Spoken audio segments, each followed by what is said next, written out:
Good morning, everybody. Yep, we are live on a Monday, and there is a whole week of October still ahead of us. And for a lot of people, there are a couple of significant things happening this week. Number one, they might start believing the president, which people like to do that. Number two, they might start disbelieving all the other politicians. These things happen. You know, there was a big speech by the president last night. The other thing that will happen this week that people are putting in their diary is Halloween, even though it's not a South African thing, but South Africans love a dress up. So I wouldn't be surprised if there are some Halloween fans among us. I almost am willing to bet money. What's going on with Mash's camera? I'm almost willing to bet money that Mash is one of the people who will be dressing up for Halloween. We'll find out momentarily. All right, Monday. How was the weekend? Let us know what you got up to. You can always drop us a WhatsApp. The line is always open. And that number is 071 783 6214. That's 071 783 6214. You could drop us a voice note pretty much anytime you like, and we will play it out if it's entertaining and interesting. And I don't know, it could make us smile, could make us laugh. You might even make us cry. Who knows? You might be that good at it. Here is an example of one of these voice notes from Mapelo, who sent this to us on Friday. Take a listen to this. Morning, everyone. It's Mapele here. I just want to say thanks so much to the Gareth Show. It has done so many amazing things for me. In fact, it has changed my life, including recommending great shows for me like Rick and Morty from Ben. Ben used to love Rick and Morty, and I love it right now. And Gareth used to mention this. I think he loves it, and I took this from him, this show. What an amazing show. Keep your enthusiasm. I love it. All right. So we're getting some credit there from Mapelo for the shows we've recommended on this show. But you don't have to send us nice things. I mean, you could send us a complaint email or a complaint voice note. We'll play that just as easily as long as it's entertaining. So bring it on. I cannot believe we're almost at the end of this year either, Ruth. So you know what? This happens to me every year. And I always say, forget about it. If you've got a project from September, it's uphill. South Africans are in holiday mode from, I'd say, you know that Heritage Day, end of September? That's like the last opportunity you have to throw some new business into the year. Because otherwise, there's really very little, except if you're in the entertainment business, the events business. Obviously, those people are busy at this time of year. But the rest, forget about it. Here's Mash. How's it, Mash? Good morning. We are absolutely in the holiday spirit. I mean, I went to the shops this weekend and I just saw Christmas decorations already being put up. I knew it. I knew this. Every year it creeps forward a little bit. Like normally it's November. Now, last week of October, they've already got that stuff going on. All right. Well, I wanted to know, do you care at all about Halloween? I do. I really much do. And for me, it's that thing that I've never actually celebrated, but I've always wanted to celebrate my entire life. So I've always been looking forward. Because the dress up, right? That's what it's Yes. For. Yeah. And I never got to really dress up. So I really wanted to celebrate it. I really wanted to. But I mean, it's always so weird to me because there's some neighborhoods that take Halloween very, very seriously. You know, there's I think someone told me that they live in one of those estates in, I think it might even be in the Cape or KZN, not sure. But apparently they do it like the Americans do it. Like every house is decorated, and there's huge peer pressure. Imagine all the peer pressure. Like if you're the only house in that neighborhood that doesn't decorate your house, it's like, wah, you're the most boring people in the, so there's huge peer pressure. Yes. And then because I think like almost all of the people in there have children, then all the kids go around to all the houses and they get lots of sweets, which is a terrible idea. But again, America, thank you very much. And if it isn't a treat, then it's a trick. So they do trick or treating like, an American community would. But I don't think there are a lot of people. I don't think there are a lot of people here who do that like all the way. Well, I remember in grade 4, I wanted to throw a Halloween party. And my family had just gotten a printer, color printer. So I kind of lost control, started designing stuff, paint and printing them out, putting ladybugs and all that crap, skulls, and then I made an invitation. Made about 50 copies of this invitation, and I gave it to my friends, keeping in mind that I knew nothing about planning a party. I was just grade are Mash, you in Mash, there's four? something How old are you? there's something wrong with your feed. I don't know what's going on with the mic there or internet delay or something, but it's going click click click click click the whole time. So I'm going to cut you off. We'll get you back on. See if you and Simpiwe can figure out what's going on in the studio. It's irritating when these technical issues occur. But as I reminded someone the other day, because someone said, "Oh well, why don't you just go back into the studio?"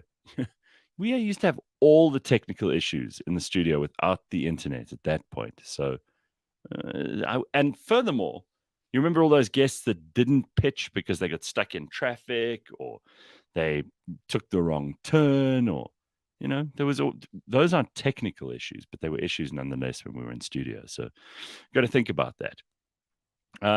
Corona's boring's being so obvious about this, but here we go. Mash, Halloween is easy. You'll need some salt to draw a pentagram, candles, and 12 cc's of blood. Oh my God. What was that? They've just reissued that movie, man, with that irritating singer woman.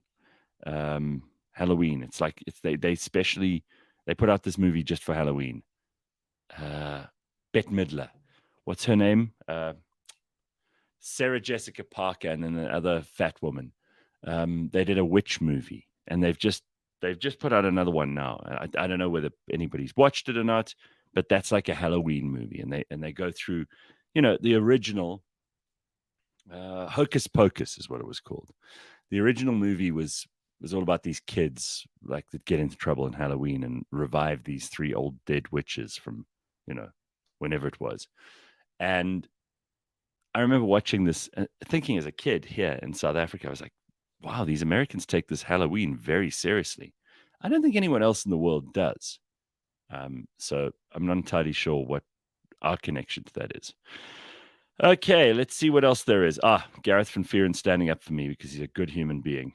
Runs an incredible business, by the way, which I'll get him in one day to talk to you about, because they've been like neighbors of ours for a while. Gareth and his colleagues, they've got huge big clients, tremendously successful agency in South Africa, and they've won just recently some awards too.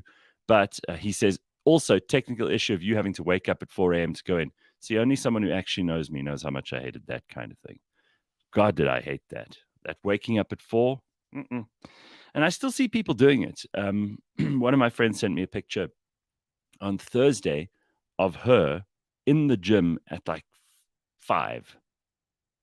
Now, I mean, that wasn't too far away from the waking up at 4 and getting to the office just before 6, but there was also, a lot of traffic at that point. So it wasn't just me.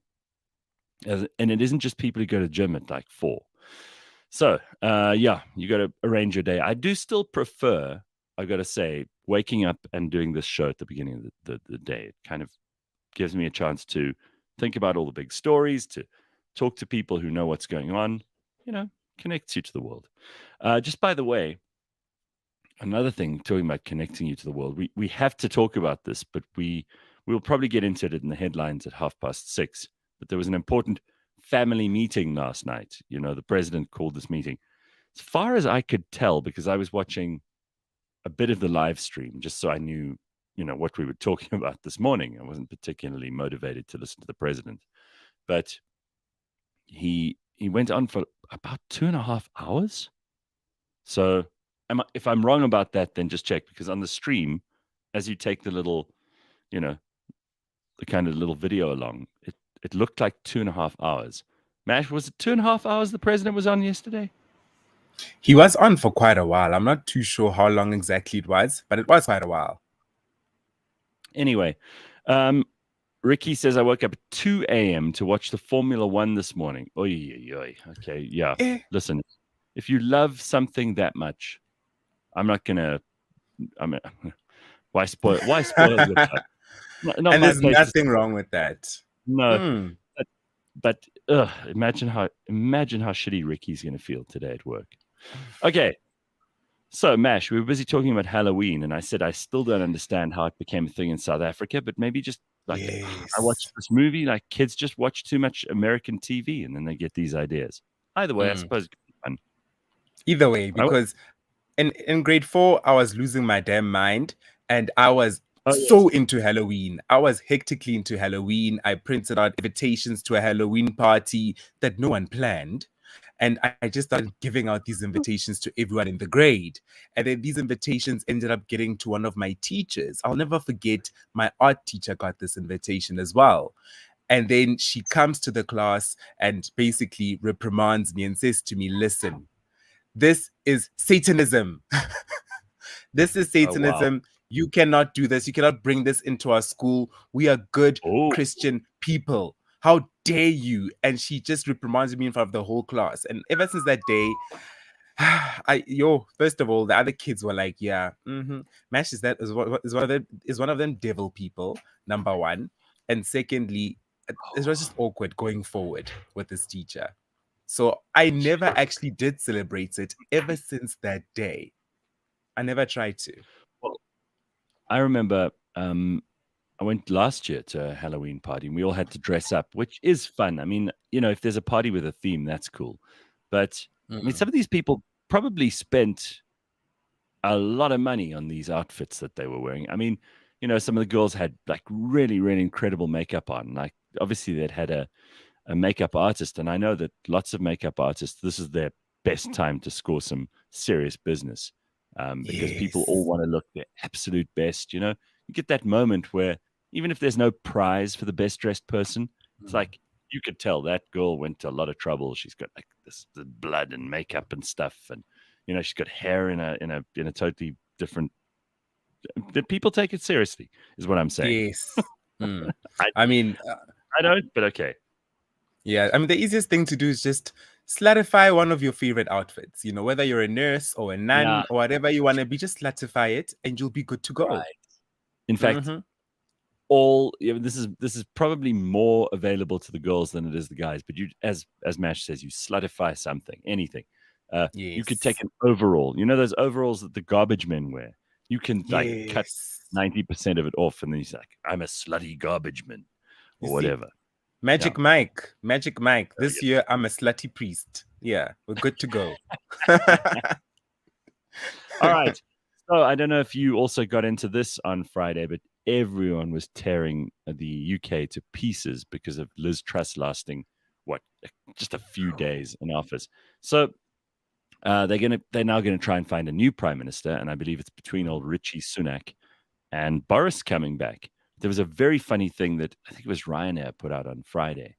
And this is where the internet can still be clever, is when people are either funny or really, really interesting. And you know what? Most marketing these days is neither of those things. It's just companies trying to look good, trying to sell you something that isn't I'm not talking about products, about themselves, like a look how good we are kind of thing.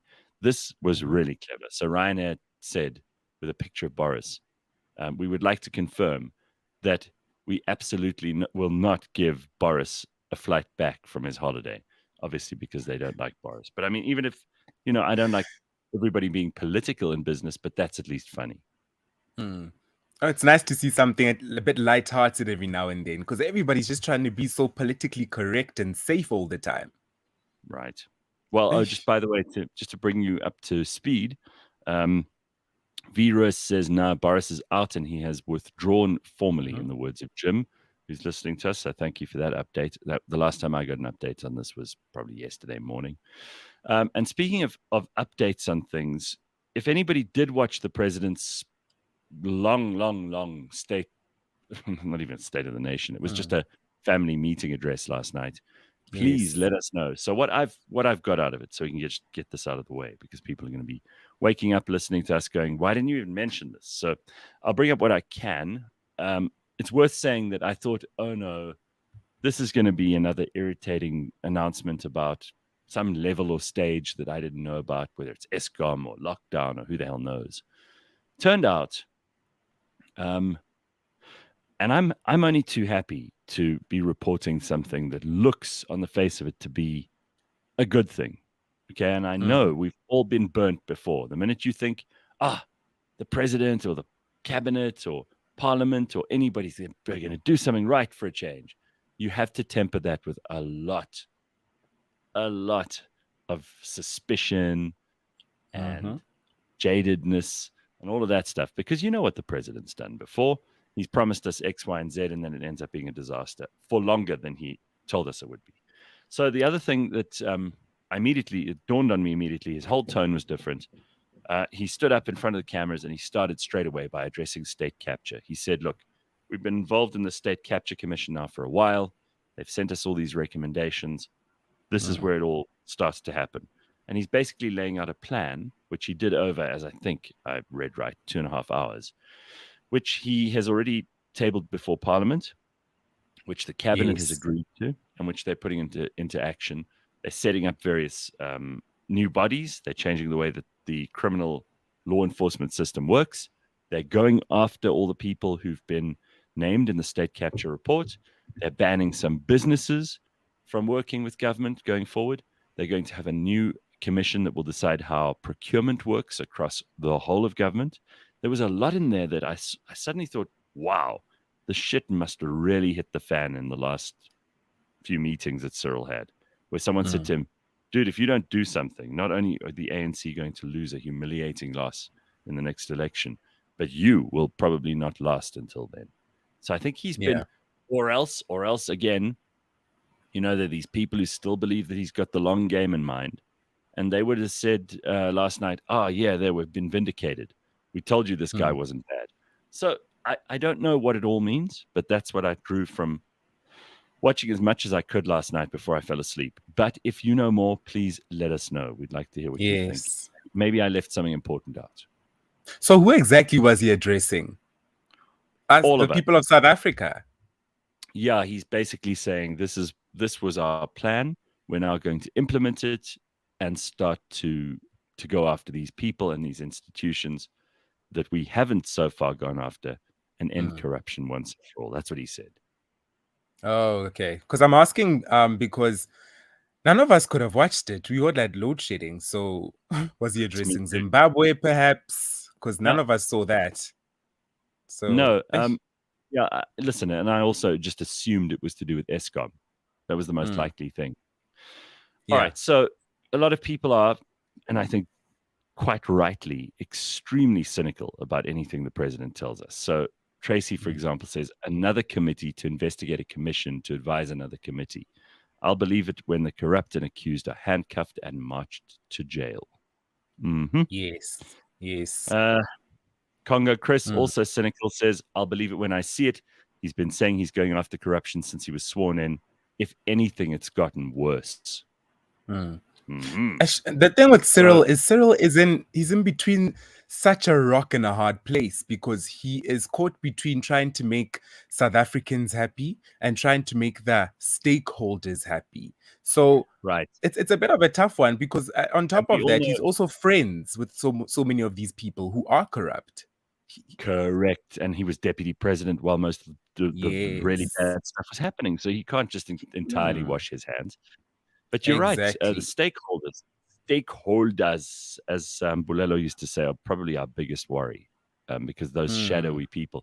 He did say last night, I mean, there were some very specific things. He said, you know, no board member on any state-owned enterprise will be involved in procurement, or any of their family involved in procurement. I mean, these sound like obvious things, right? But for him to actually articulate this on the air, I think it could be a sign that, as Mash says, he is between a rock and a hard place, but this is the only way out for him. Because if he sides with the bad guys in public and he doesn't start making a move against some of the bad guys, he's finished.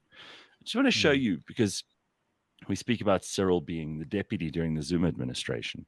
So Jacob Zuma, you might remember, our former president, claimed, and people laughed at him, he used to claim that he had fixed load shedding back in 2015 when he was president. And it sounds obviously like nonsense, because 99% of what Jacob Zuma says is nonsense. And one of the headlines coming up in the news, I will tell you about in a moment. But Here's an infographic that the Daily Maverick published just last month. Remember, Zuma said, I fixed load shedding in 2015. Yes. Here's load shedding from the year 2014, right? All the way to now. Look at this. Let's Tell me see. this is scary. So 2014, there's 2015 is on the screen. Look at that. 2016, 17, no load shedding at all. Nothing. Then 28, it creeps back in 2019, 2020, 21, 22. Now, that could be because Jacob Zuma actually did fix load shedding, or because the people who are sabotaging the system from 2019 to now are working for Zuma. So he said to them, you can switch that thing on and jam it up with some steel, or break that thing, or smash that console, or whatever he's told them to do. Who knows? Nobody knows, right? But it does appear that here it is for 2016 and 17, when Jacob Zuma said he'd fixed load shedding, that it looks like he actually did, according to the graph. But who's to believe him? Yeah, it's a bit ish. When it comes to Jacob Zuma, it is really iffy. It is really much a bit of an iffy one, because this man was so devious. He was so devious. He reminds me of a meme that I have on my phone of a raccoon, and it's like rubbing its hands, and it looks like this little thief because it has the little black things on its eyes, so it looks like a little bandit. And that's what I think of every time I see him, or even think of Jacob Zuma. He was always up to something in the back. This man was very intelligent, despite not being formally educated. He was very, very conniving and very scheming. So I do not put this past him. I would not put this past him. There is that possibility that he was possibly doing this. Maybe he wasn't, but I'm not going to put it past him either way. Well, speaking of former President Zuma, and I think your description is apt, here's a story from Kosikona Duma. This is at Eyewitness News. Former President Jacob Zuma has accused President Cyril Ramaphosa of committing treason by conducting private business while in office. Zuma addressed the media in Johannesburg for the first time on Saturday since completing his 15-month contempt of court sentence. He also lashed out at the media and civil society, accusing them of not treating the Phala Phala scandal with the same aggression as the cost of security upgrades at his Nkandla homestead. So, I mean, first of all, that's obviously, they're different things, right? I mean, the one is very much using state funds to upgrade your security at your private home, which is enormous, or your own money being stuffed into your own sofa and then being stolen by one of your workers. Yes. I'm not standing up for Cyril. I do think the Phala Phala thing is very, very embarrassing. I do think it also shows just how far apart the average South African is from a politician who can stuff $4 million into a sofa, you know? So Zuma's now using this as the linchpin to go after him. He says the retention of the Phala Phala farm by the president is unconstitutional, and those who applaud him for doing so are committing a disgusting transgression, he says. Conducting private business while holding the high office of president is nothing but corruption, which is inconsistent with the nature of the office. He says the country's problems are too big for a president who is hustling on the side. Now, you got to ask yourself, is it entirely coincidental that Jacob Zuma made this statement the day before Cyril said he's going after state capture, you know, people who've been fingered in the state capture commission? You think that's entirely coincidental? Of course not. It is not a coincidence. So Zuma knew something was coming, and he tried to steal the headlines. Yes. That's what. Conniving. Right. Of course, we're not sure whether the media is on the side of Jacob Zuma because he gets all the clicks and all the attention, or on the side of Cyril because we know how many people in mainstream media are lapdogs of the state. So let's see what happens. But here's someone saying, Sanele says, that's rich coming from Jacob Zuma. I mean, yeah, exactly.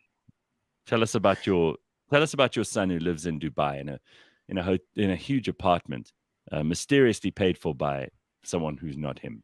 I wonder how that works. And why Dubai?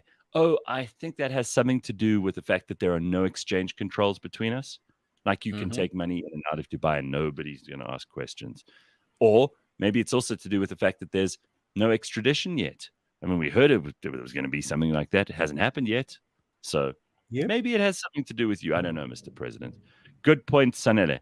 Pot calling the kettle black, says Luzan. Jacob was a hustler, but with public money.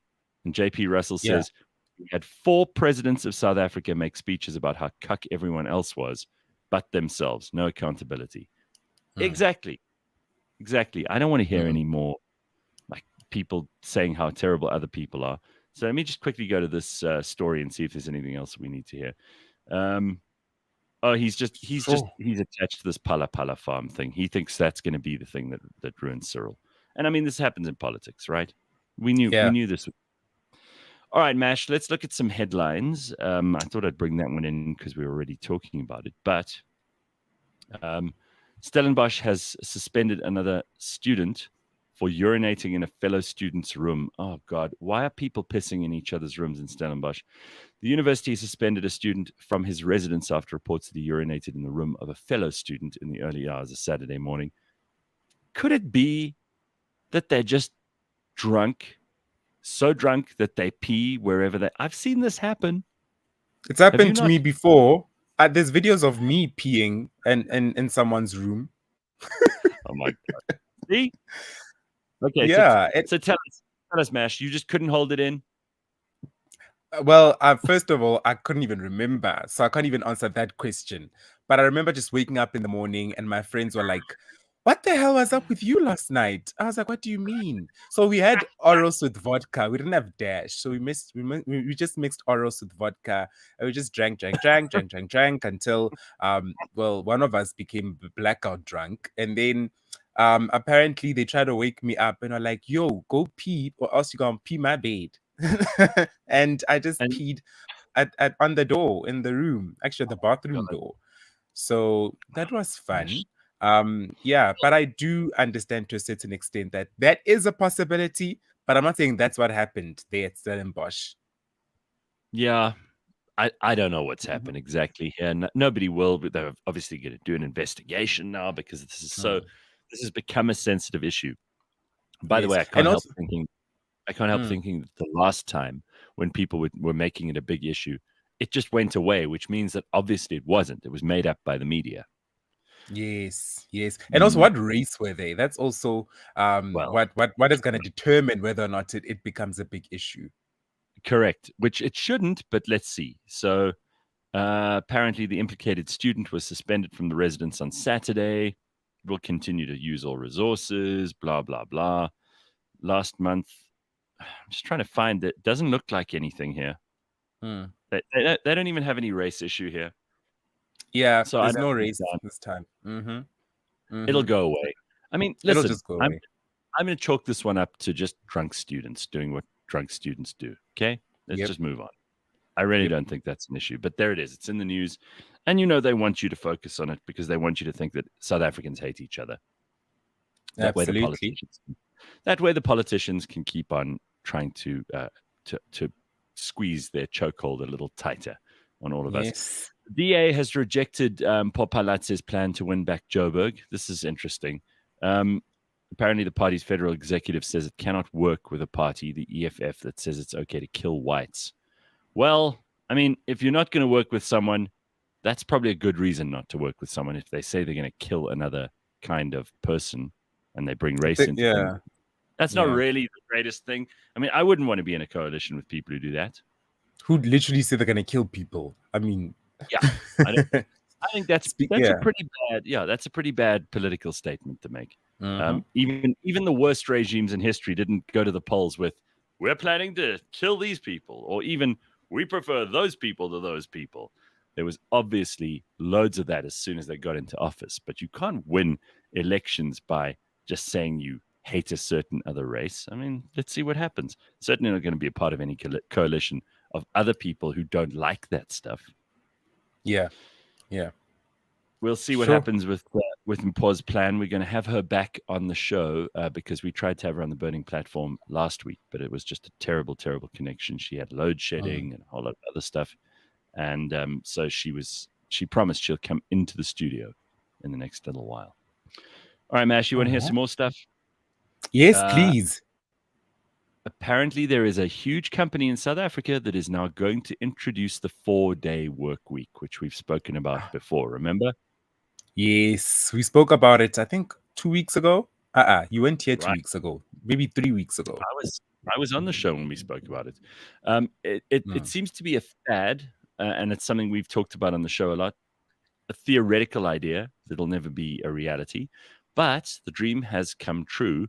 And for a lot of people at this company, they're going to be doing a 4-day work week. IQ Business is the largest South African management and technology consulting firm.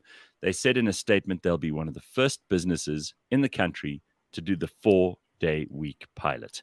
They are following a trend by over 90 international companies that have already moved to a 4-day work week, and this is what they're going to do. According to IQ Business, employees will work 80% of their working week, which gains them an extra day off per week with no loss of pay. I think that sounds awesome. That sounds But beautiful. let's see how it works. Mm-hmm. Don't you think? Yeah, and in theory, it's great. Let's see in practice. So IQ Business quoted a trial by a company called Perpetual Guardian, which is a private company in New Zealand. Apparently, this company saw an increase in engagement levels between teams, soaring from 60s to over 88%, with no negative impact on job performance and output levels. 24% of the staff in that trial reported an improvement in their work-life balance and a 7% reduction in stress levels.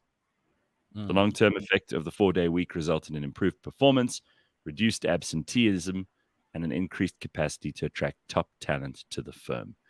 Well, let's see how it goes for IQ Business here in South Africa. And if it works for them, maybe other companies will start doing it too. Who knows? Maybe sign me up. We cut our work week down to 4 days. Wouldn't that be nice? That'll be amazing. That'll be absolutely amazing. And a proper 4 days. Because in this country, there's a habit of even when people go on leave, people are still bombarding them with emails. Sometimes they're still expected to reply to things. They still get phone calls like, hey, I sent you an email. Hey, please respond. And it's like, nope. Some people cannot respect that. So I think this will be great because if everyone's not working on Friday, then it's chilled vibes for everyone else. Right. Let's see. I mean, if it works for these guys, maybe other people will follow. Carl, going back to our previous story, just wants to say Stellenbosch seriously needs a plumber. Are the toilets all broken? Why does everyone pee in each other's rooms? I have a friend who sleepwalks, says Corona's boring. When he stayed over at another friend's house, he sleep pissed in his cupboard. Oh, my God. So sleepwalking is an actual thing. Yeah, I know. It's called somnambulism, and people do. It reminds me of an episode of Rick and Morty I watched quite recently, where basically they would sleepwalk and do stuff that they don't want to do during the day, like run their errands while sleepwalking and actually gym while sleepwalking. So you just wake up with abs. That's what I need. That would be nice. I remember that episode. That's the first one or the second one of this new season, right? Very, very funny. But their nighttime versions of themselves eventually turn on them. Yes, they do. All right, let's see here. The show gets me up every day at 6 o'clock. I think we need the show 6 days a week. Oh, please, that's not going to happen. See, so we don't have a chance at a 4-day work week because people like Steve will not allow us. Working one weekday less sounds awesome, but that means delivering the same levels in less time, which is not always easy. I mean, obviously, some people can't. Time is their issue, so you need more time to do things. But some people, I think, drag their feet. And if I look at myself, I have days where I'm really productive, where I get all the things on my checklist done. I drive around, I see people, I get all my admin sorted out, I sort out, new opportunities, line things up, prioritize, all that stuff. And then the next day I'll be like, I don't really feel like, even switching on the lights, those days. So Yes. I think it varies from person to person. If you can squeeze your work into 4 days, awesome. Isaac says, I'm not sure how practical this is. Would it mean no Cliff Central on Friday mornings if it were to be implemented countrywide? Well, one of the mornings would have to go. Hey, it might be Monday. Hairdressers usually take off Monday. Really? Yeah, because they work Saturday, and hairdressers, I think most hairdressers are off on a Monday, or it could be a Tuesday. I'm not even sure. But one of those days they unofficially take off anyway. You can't get a haircut on either a Monday or a Tuesday. I think Oh, obviously with wow. exceptions. The really clever people will say, "Oh no, I'm keeping my head salon open because I can take all Because those Monday nobody hair." else is open. Yeah. Right. Um, you know, I keep getting these calls from people trying to sell me insurance. The insurance companies are relentless. And this weekend, Yeah. I was no, in fact, it was on Friday when we were doing Greg's farewell, and someone called me and went, "Hi, could we just have a moment of your time? I'm calling you from X, Y, and Z company, and we would like to send you a free assessment so that this person can work out whether or not you could apply for the." And I was like, "Are you trying to sell me insurance?" I could tell straight away. I said, "Are you trying to sell me Mhm. insurance?" No, sir. We just want to give you. I said, "No, no. Who did you say you're calling from?" Like, this insurance company. So I go, Oh. "Yeah, you're trying to sell me insurance." No, sir, blah, blah, blah, because they've got a whole like thing written out of what they've got to say. Mm. I And said, "No, nowadays, I'm not they interested." try Bye-bye. they try to make sure that you don't hear where they're calling from. They'll be like, "Hi, Mr. Hi." They'll be like, "Hi, Mr. Cliff. It is Pumzila calling Yeah, from, and we just want to actually give you an assessment." And you're like, "Sorry, where are you calling from?" And they're like, mhm, "We're calling from," and I'm like, "No, say that mhm, slowly." Because I could not yeah, hear what you said, and that I would have just dropped the damn phone if you said it clearly. yeah. That's the Well, case. Tracy's exactly right. You hit the nail on the head. Tracy says, "True call. I also didn't realize that a lovely portion of my day as an adult would be spent blocking spam numbers." Yes, sis, Mhm. and they're relentless. Hey, the same person. If you don't answer at 7, 8 o'clock in the morning, they'll phone again at 9, and they'll phone again at 11. So they'll eventually get you. At Shame. some point, they were calling me at 8 p.m. Actually, this time around, I felt sorry for them. Sometimes I really do feel sorry for these guys. They're Mm. working crazy hours, and cold calling people must be one of the worst jobs on Oh, earth. it's horrible. Soul Oh, destroying. mm, Okay, mm, well, we've got another headline for you here quickly before we get to Dr. Hanan, who's going to be with us in just a moment. So we've covered a lot of stuff this morning, but here's another story: Hurricane Roslyn, which has hit Mexico's Pacific coast. There's so many of these things going on, and I do feel what Professor Zabo told us on Wednesday last week is called compassion fatigue. Like, it's so hard to have enough compassion for all the people who are going through shit in the world. mhm. We just don't, It is. Mash. I'm afraid I just don't have time to worry about the Mexican Pacific coast. Mhm. Really. You can't. Anyway, if you're interested and if you have any compassion left, Roslyn is a Category 3 hurricane. It came ashore in Nayarit State in Mexico with maximum winds of 195 kilometers an hour. The hurricane has been downgraded to a tropical cyclone. Images of its aftermath showed flooded roads and upturned vehicles in this town. The worst area had damaged homes. But there we are. Just in case you were, one of those people who doesn't have enough to worry about in your life today, there's a hurricane you can worry about. Okay? Cool. Sure. Mm-mm. Can never catch a Hectic. break. Can never Mm-mm. catch a break in this world. Yeah. I'm just glad we don't live in a country that has hurricanes to begin with. Yeah. So let's just be glad about that. No, we don't. That's one thing we don't have to worry about. Congo Chris says the new line that these call centers use is, "We want to thank you for being a loyal customer by offering you life insurance." And let me tell you, I actually got a call from one of these call centers quite recently from my provider, Telcom. So they're always calling me to offer to upsell me all the time because I already Yeah, have a couple of packages with them. And same. recently, so they used to like calling and just offering me cell phones. And I'd always be like, "No, I am good. I am good." But now they've actually implemented a new strategy and I What's like that? it. So they call and then they ask me what phone I am using. And of course, I'm going to say I'm using an iPhone 14 Pro Max, 1 terabyte. Yeah, bought cash. So they can't offer you anything better. Yeah, so I just tell them any phone that costs over 40,000 Rand. I'll just tell them I use the Samsung Galaxy Z Fold Flip 4, whatever, 5G, 3 terabyte. And then I want to hear what the hell they're going to do. So one time, they called and they were like, I did tell them I'm using an iPhone 14 Pro Max, blah, blah, blah, blah, blah. And they're like, okay, we'd like to offer you a Samsung Galaxy. Oh, no, actually, the lady first asked me, do you have a family member who might want a phone? I'm like, yeah, lots of them want phones. And she's like, okay, so would you like to buy them one? I was like, no. It's like not my place to buy family members' phones. And she's like, okay, well, we'd like to offer you a Galaxy A1789. And I was like, hey, hey. You heard what phone I'm using. You heard that nobody in my family needs a phone. So just drop it. Just drop it. But from there on out, I just say I'm using a 14 Pro Max, 1 terabyte, blah, blah, blah, blah, Sierra Blue, whatever it's called. And immediately they go like, okay, well, thank you, sir, for your time. And yeah, have a lovely day. That's how you deal with them if they try to upsell you. No. All right. Well, Nash knows how to deal with them. He puts them in their place, but the rest of us are still amateurs at this. I'll tell you who's no amateur is our constant friend on a Monday morning. It's going to be okay.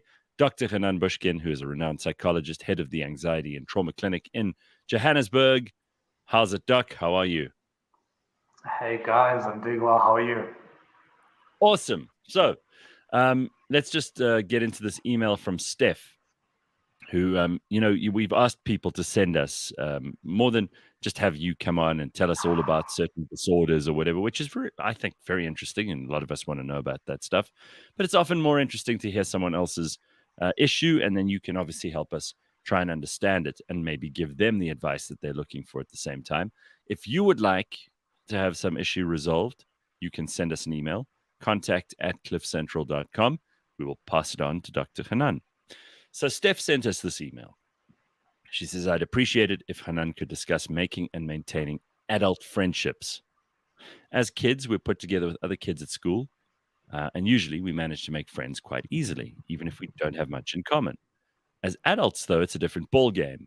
I'm fortunate to have some friends from school, university, previous jobs, etc., with whom I'm in regular contact. As I get older, though, I'm finding making friends and maintaining friendships increasingly more difficult. Are people satisfied with the friends they already have as adults? Do they feel they need to make new friends? Should I just cut my losses and give everything up to make new friends? So what do you think of that, Doc? And is this something that you think is an issue? So what we have to realize is we enter into different phases from obviously childhood entering into adulthood. And as we enter into different phases, we have different needs. So the younger we are, obviously when we are born, it's mom and dad, which is kind of the phase that we have to attach ourselves to that ensures our survival. And then we enter into more kind of pre-teens and teens, and it's social connections. That's how we've survived for 200,000 years. We've connected at a very young age to our community. So Right. friends become really, really important as we enter into pre-teens and teens and even young adulthood. But actually, once we enter into, let's call it fully fledged adulthood, it becomes creating a family and not really expanding your network. So as we enter in, and the reason why that happens, by the way, is because suddenly our lives become a little bit more robust. So we've established, say, hopefully a career. We've established solid friendships, which we trust, again, which ensures our survival. We have established certain routines and certain habits. And once we welcome other people into that, well, we have to kind of sacrifice the time that we've spent in establishing these careers and the time that we've spent establishing these friendships. So what ends up happening is that we have less capacity to include new friendships into a circle. That's why it's actually much more difficult to break into new communities and make new friends as you get older and older. All right. So she asked the straightforward question: is it worth trying to start new friendships and completely change the sort of group that you're in, or should she keep on trying with the old friends? You just mentioned the phases, so I'm suspicious that I already know the answer to this one. Good to have a little bit of movement there, right, Doc? You don't want it to be the For same sure. all the way, and as you enter phases, you'll need different kinds of intellectual, emotional, and other kinds of stimulation. Yeah, you're quite right. So the question, should she continue trying? I would ask her in return, how deep is your need for those connections? Because obviously we want to tap into these friendships if you have that need for that nutrient. So if she goes, you know what, Hanan, I'm happy with my family, I'm happy with my current friends. Yes, a lot of them have immigrated, but I'm happy with my circle. I'm happy with my kids' moms and how I'm friendly with them, and my husband's friends, and I'm happy with that. I don't really need that nutrient. Then I'd say, well, don't invest. Rather invest your coins into your kids, into your current family, into your current friendships. Because I always say, obviously, quality over quantity. You don't want to have 100 people in your world that don't add value to you. You would rather have a very few people that really are robust with quality and really give you the nutrients. So I would ask her, how much of the need do you have? And if she would say, you know what, I don't really have the need, then don't invest into that. But if you do have the need, then I would definitely invest into that. And the question is, how do you do that? And I want to offer one piece of advice to people that are looking to create new networks, from friendships to even dating. Human nature, we connect through common denominators. We like people that are the same as us. We like people that support the same soccer teams as us. We like people that who send their kids to the same schools we send our kids to. We like people that have the same hobbies as us. We just feel safe with people that are very similar to us in what we do. And naturally, we attract people that like what we like. So I'll give you an analogy. Many years ago, when I used to do the Discovery Park runs, it's a run that you do. You can do, I think, 5 kilometers every Saturday. I used to do it, and I did it a long time ago when one of my kids was in a pram. So I used to have my child in a pram, and I used to push the pram for 5 kilometers. But something interesting happens when you start. Within probably 3 minutes, you're suddenly surrounded by other fathers that are also pushing prams, which is incredible, because what naturally happens on a subconscious level, you're attracted to, and you're attracting people that are very similar to you, because there's a sense of acknowledgement, and I understand where you are. I feel safe with where you are because I'm in the same spot. So if you want to meet new people, if you want to venture out into new communities, I always say to people, don't force it, but rather go and do something that you enjoy in a community. So you love running, join a running club. You love tennis, join a tennis club. You love rock climbing, join a rock climbing club. Because naturally what will happen, without really much effort, you will naturally meet people that are very similar to you and have the same hobbies. And that's a natural connection. And the moment there's a trust, obviously, then you can expand it and obviously meet their network. Doc, I know Mash has probably got a question for you too here, but I just want to throw this in while it's on my mind. They do talk about this Dunbar's number, the maximum number of people that you can have in your life in order to derive meaningful relationship from them. And again, that kind of value thing, or, being around someone who makes you laugh, or someone who makes you think, or someone who really cares about you, whatever. The Dunbar's number is the idea that we can only have a maximum number of these, this number of people. Do you have any idea whether that is useful in some way to humans? Do you think it's something we should all aim at? By the way, the number is 150. They say that that's the maximum number of human groups of about 150 individuals is the cognitive limit, according to the use of the term Dunbar's number. What do you think of that, Doc? And how do you know if you've got too many friends or if you've got too few? Right. So reading social psychology and psychology history, the human brain isn't designed to interact with too many people. We're actually designed to stick to very relatively small communities. If you think about indigenous communities that are very small, there's no conflict. There's just a sense of connection and a sense of belonging. The moment suddenly that group expands beyond a certain number, be 150 or 200, suddenly it breaks into fractions, or it breaks into groups, and suddenly conflict arises. The human brain isn't designed to live in large groups of people And so think about like a dense population, like in New York, people living on top of each other. I mean, if you kind of think of the typical New York attitude, is like people just hate each other. There's always a sense of conflict because we're not built to live in such high number environments, such dense populations. That's not how we were raised. We were raised in small communities where we care for one another. So how do you know when you have too many? Because suddenly when there's drama, when there's conflict, and you're spending your energy, your coins into fixing rather than building. You're spending your coins into conflict management rather than actually building the community that you already have. I love it. Oh, wow. And Doc, I just want to find out as well. I know we're actually discussing one side of the spectrum about actually having too many friends or too little friends. But there's also the other side of the spectrum where how about not having friends at all, or rather not wanting to have friends? And I want to find out, do you think that's something that is unhealthy? Is it healthy? Or is there something wrong with that? Because nowadays everybody calls themselves an introvert. It's like the new black. Everybody's trying to classify themselves as an introvert. And there's this phrase as well, JOLO, not JOLO, Jomo. JOMO. Yes, JOMO. And everybody seems to have JOMO nowadays, and they're just all advocating for being alone and not having friends. And I want to find out, is that okay? Is that something, or is it something that we should be worried about? So I think there are two things. Number one, obviously you've got to find a balance between interacting with people and also recharging on your own. There's a lot of benefit to actually being on your own too. The way we forge any relationship is we spend time with that person.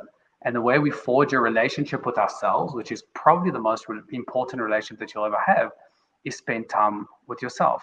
I find incredible amount of joy grabbing a cup of coffee on my own. I find incredible amount of joy going for a walk or for a run or going to the gym on my own, just with the earpiece and music. I'm forging a relationship with me. So if somebody says, "Aren't you lonely doing this?" I'm like, "No, this is my therapy. This is actually me spending time with my most favorite person, which is me." I feel sorry and quite sad for people that don't enjoy or actually fear spending time with themselves because they're always chasing the next relationship and the next relationship and the next relationship, as opposed to actually learning how to manage and love spending time with themselves. But to the other point is that we need human interaction, be it family, be it a romantic partner, be it friends. We're not insular people. We get calibrated through other people. We know from research with babies that grow up in orphanages where perhaps they don't have love and affection and acknowledgement and touch, they actually grow up incredibly traumatized. So how many friends you need? Well, it depends on your circle. So again, if some people love the quality over the quantity, so you can have one, you can have two, you can have five, however many, as long as you don't engage in that conflict and as long as it calibrates you. Family gives you something very different to friends, and you need, I think, a mixture of both in order to get calibrated. But the good and healthy quality people that calibrate you, as opposed to the numbers, because that actually in the long term means nothing. Oh wow! All right, that's useful stuff. Doc, I think it's also really important for us all to realize that there are also these social trends, and what Mash is bringing up here is probably something. He's ahead of the curve on this one. I do think it's going to become cool for people to be introverted, antisocial, because we've been so desperately social on social media. And we think that this is a substitute for real relationships. And I think people now, in an attempt to be authentic, in an attempt to sound like they have some substance to them, are going to start saying that they're antisocial and that they're introverted. I think that's what Mash is hinting at here. And I think you could see that building up as a new thing. People it's like a pendulum, right, Doc? As soon as there's too much social going on in the world, then people feel they have to be antisocial. And so it swings back and forth and back all the and time. forth. Yeah. And think about what COVID has done to us. Over the last 2.5 years, it's made us really insular. So it swung that way, and now it's going to swing the other way, become too sociable, but then it's going to swing. It's just back and forth all the time for sure. All right. Well, thank you for that, Dr. Hanan Bushkin. We will have him back next Monday. Make sure that you send us an email, contact@cliffcentral.com if you want to speak to him. Thanks, Doc. We'll see you soon. Thanks, guys. See you soon. Cool. Bye. That brings us to 7 o'clock, cliffcentral.com. Lots more on the way. Don't go anywhere. Welcome to the Third Draft Podcast, the show where we interview. Wait, do I start with who we are? Catch the show. We chat all about Content creation. the business of content. the business of content. Yeah, I and think how you can much take this money. one. And how much? Yeah, Yeah, okay. and then I'll see- be like, how much money or something. You yes, know, yes, you have yes. to go. keep it a bit yes, tiny. yes, yes. I'm Simpiwe, And I'm Mash. and we are the host of the Third Draft Podcast. So catch fresh episodes every Wednesday on cliffcentral.com On YouTube. and on podcast, Apple Podcasts, Spotify, or wherever you get your podcasts. I like that. I like that. No, you do that. I like that. Let's do it. Let's take it.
Up next in the Auto Trader podcast. Max Verstappen becomes world champion. Yeah, that's the first thing that's happened. And you know, let me just say he was announced as the champion, but something has happened in the last day No. which might impact that. Oh, no. Tell me. Because I was on, watching the race. Yes. I was like, please, I don't want to deny him the championship. Exactly. But let it Yeah. go to the end. Just Yeah. let it go to the end. And then Yeah. Leclerc goes and screws up that last in the corner. very last lap. Frickin' In the hell. last corner. In the last corner, Yeah. he goes and he puts it sideways. Catch us every Monday at 9 a.m. on YouTube and on autotrader.co.za. Yeah, boy. It is Monday morning, cliffcentral.com. We are already almost at the end of October. Mash is here with me. We've got lots to do today. Leanne would have been with us today, but she has such a huge swathe of load shedding. She sent us a screenshot of it yesterday that I actually feel sorry for her. She probably, it sounds like there's a flood in the background where you are, Mash. Does Yeah. it? No, a little I bit. hear you properly, and it's completely silent here. Okay, well, then it's just me. Maybe it's in my headphones. All right, so a couple of things. Let's go to the comments because there's something here that caught my eye. Tracy says, I hate it when I go for a coffee on my own and the waitress asks, are you waiting for someone? I reply that it's just me. They reply, oh, okay. Ah, insert eye roll here. So I've often done this, especially if I'm early for a meeting or something. You'll arrive and you go, oh my God, okay, traffic wasn't nearly as bad as I thought. I've got half an hour. I'm going to go and sit and have a coffee.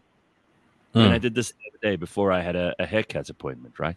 So then I'm sitting there on my own, looking, I think, quite happy. I mean, I'm not sitting there glowering or looking grumpy or any of that stuff.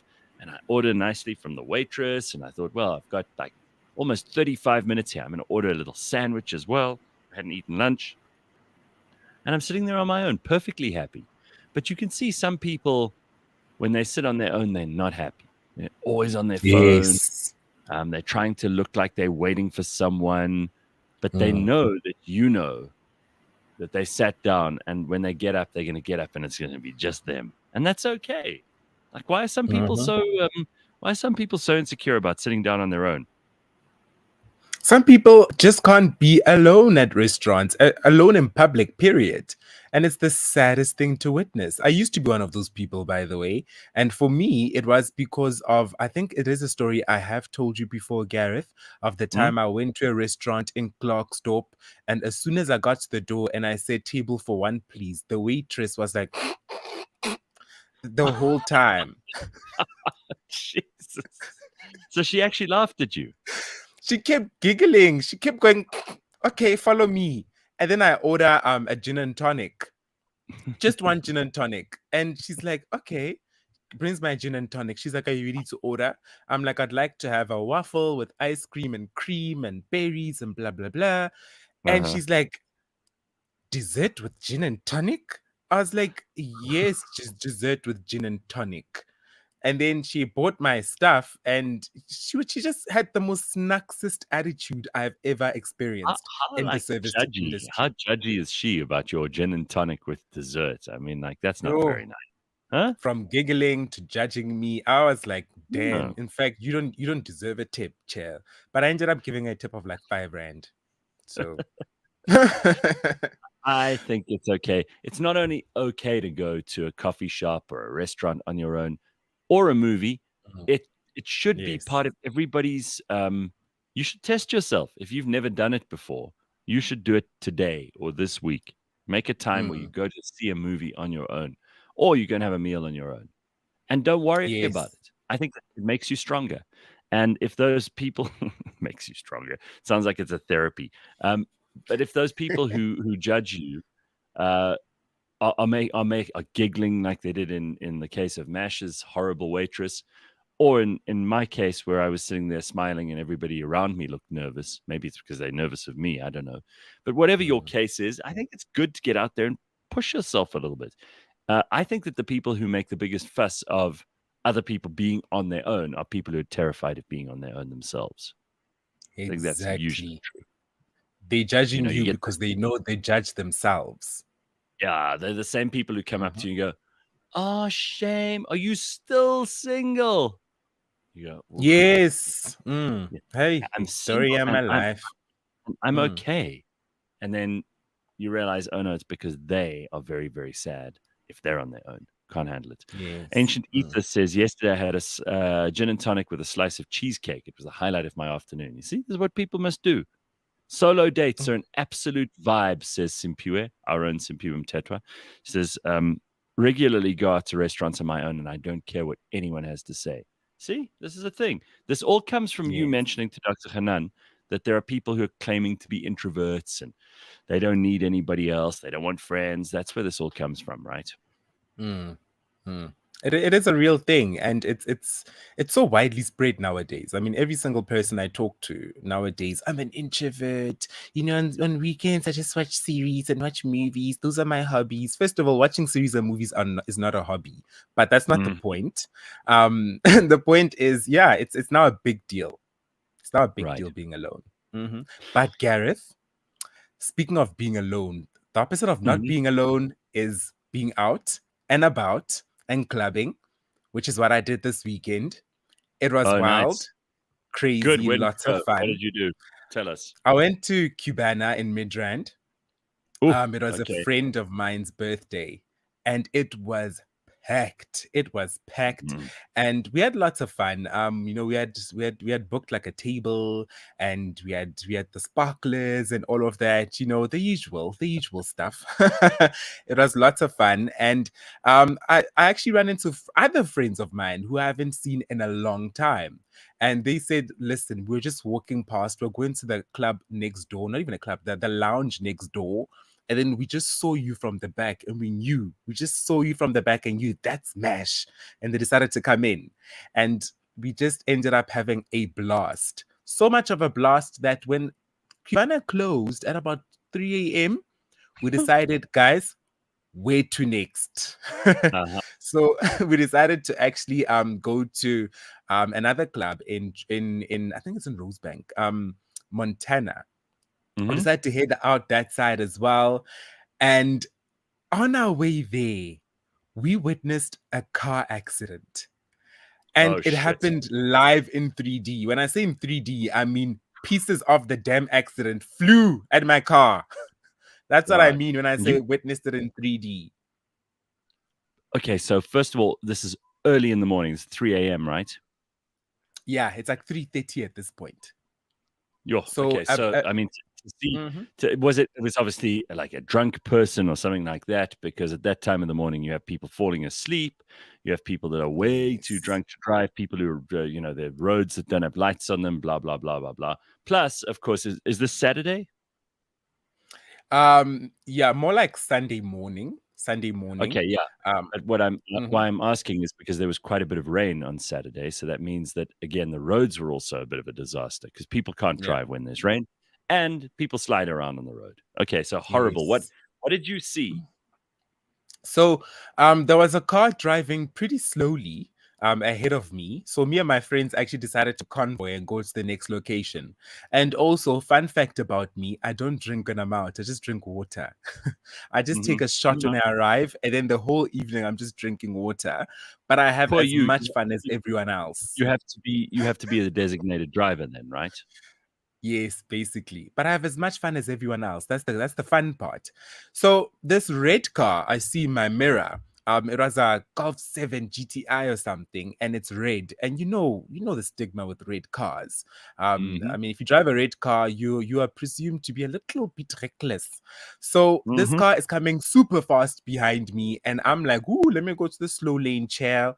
And then I go over to the slow lane, and this car crashes into a car ahead of me and it spins. I'm watching this car spin and spin and spin, and the other car is just rolling. And it was quite traumatic to watch. And the pieces flew so high up in the air that they fell on my car.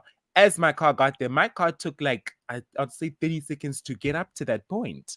So it was Jesus. bad. It was really, really bad. But you know what? I just got there and I was like, oh, excuse me, drove around and got to my Mhm. location to have some fun.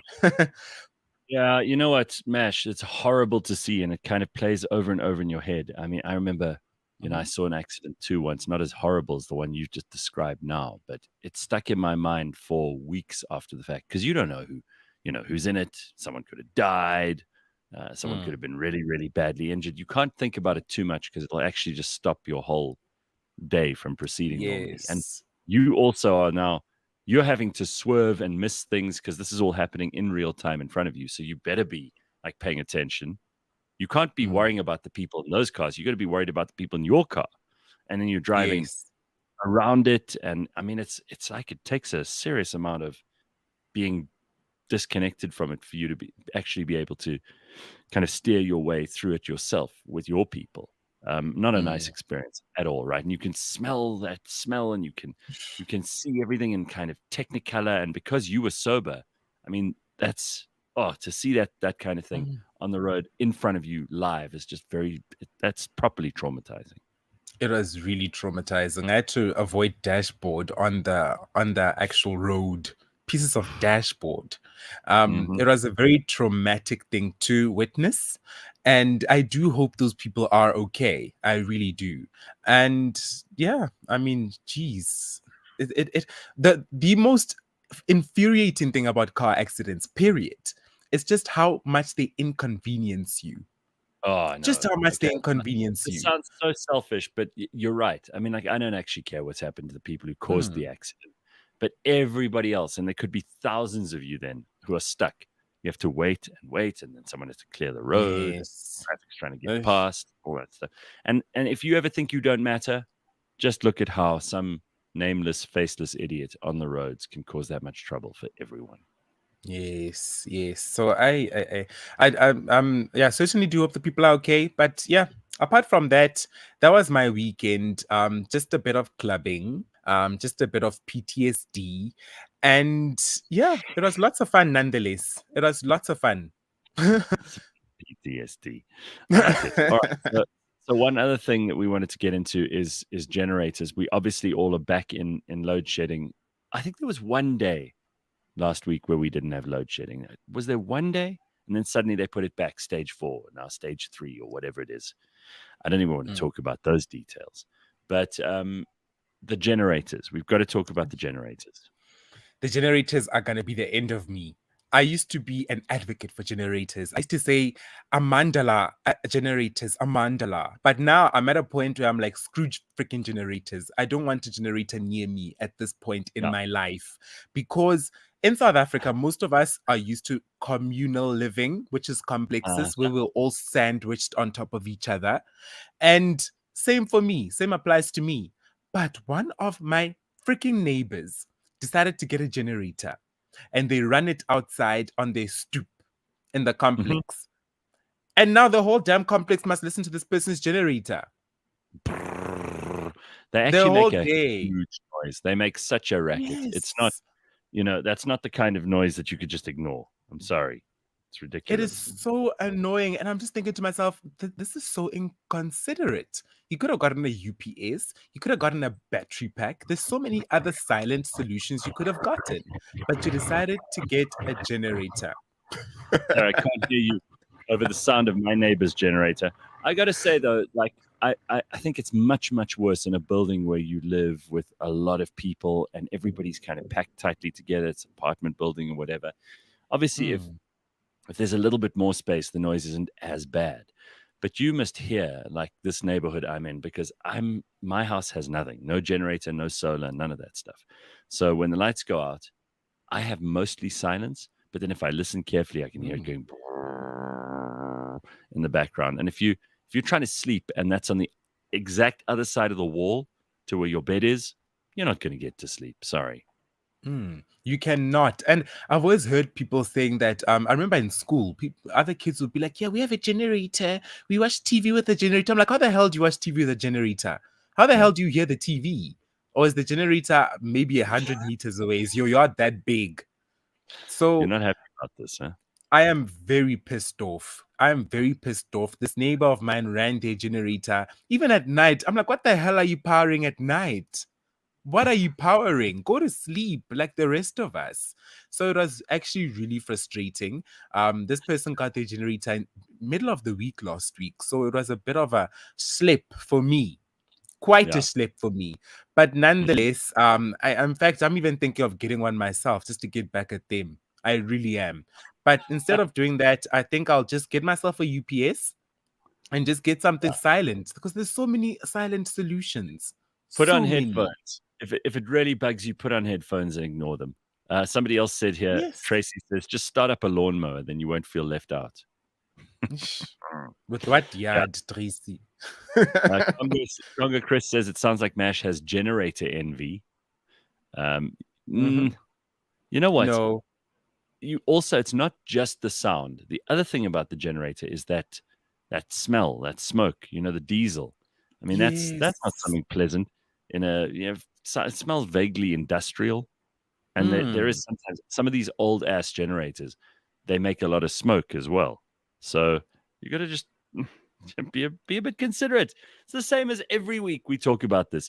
Instead of parking your trolley in the middle of the aisle while everyone's trying to do their shopping and you just obliviously looking for the right kind of cheese dip, think about other people. Think about other people on the roads when you're driving. Instead of being on your phone and half concentrating, pay attention on the road. Don't crash into anyone, and everyone can get to where they're going. Exactly. Everyone will be happy. And also people seem to be buying these really, really monstrous generators. Like they run an aluminium fusion plant in their back garden. Seriously, this is it's getting ridiculous. Some of these things are huge. Have you seen the size of some of these generators? They don't fit on a bakkie. I've seen them. They are enormous. And you have to start them up as if you're starting a 1947 Ford. You have to crank something and pull something, and geez, you have to slit your arm, and it is quite a contraption. Just quickly on like the last thing I want to talk about with this power thing, because maybe it does sound like MASH and I are actually just jealous that we don't have generators. Who knows? A friend of mine was saying the other day that they're trying to figure out why their electricity bill's so high. And I said, oh, well, it's just because Eskom thumb sucks and makes it up. But they said, no, apparently somewhere on the distribution board, there's like a huge thing drawing power. It's like, I think it's 3,000 kilowatts a month or something huge, right? And these people are like, they're completely confused as to where this power is being drawn from. They switched everything off in the house, all the lights, then the plugs, then the connected appliances like stoves and ovens and things. Everything they unplugged and switched off, and it's still drawing like all this power. They can't figure it out. It might be like when they moved in, the neighbors maybe siphoned off some power. You don't know. You never know. So there's nothing. There's no appliance they don't know about. Imagine having such crafty, sly, deceitful neighbors that they would take their power and like connect it to yours, so that you can send them, I don't know, 3,000 kilowatts a month. I mean, it's not impossible in South Africa. I wouldn't put it past a lot of people. Yeah, you cannot. You really can't. But I think they might have an appliance they don't know about, because it happened with my aunt as well. She got to this new house, and turns out she had 2 geysers. She thought she had 1. Oh shit! She didn't know until somebody actually went in the ceiling, and I was like, "Yeah, I'll have another geyser up in the ceiling because I have a solar on top of the house, and there's another one in the ceiling." So she'd been powering 2 damn geysers all this damn time. And the geyser is the most expensive one. That draws more power than almost anything else, right? Yeah. No. So I think they just need to thoroughly go through their house, ceiling, underground, whatever, just to make sure that there's nothing they might have missed. Where this is all coming from. So we're going to get into this a little bit during this week, because it's a story that Leanne found about the FNB logo and how that's changed over the years. I mean, it's also interesting because they've just done a rebrand now. But the that tree in the FNB logo, there's a whole story about that which came out in the news this week, which we'll talk about a little bit later on. But I mean, that logo, which is so famous, which they've just changed to this logo, we've got to have a conversation about that, which we will do. I just want Leanne to be a part of it because she found the story, and she's got an interesting take on it too. Gareth, how do you discipline people of a nation without being tyrannical? How do we get people to stop littering? It's a major issue to me. Townships are literally covered in garbage, says G Star. I think the only way to get people to treat their environment with respect, and by their environment, I mean their immediate environment, their house, their room, their bathroom, and then their garden, then their neighbors, then their community, then the roads that belong to the people of South Africa. I mean, people who just drop shit out of cars while they're moving, those people, it comes all the way from a great deal of like a lack of self-respect. If people respect themselves, they keep their environment clean. It's the same for animals.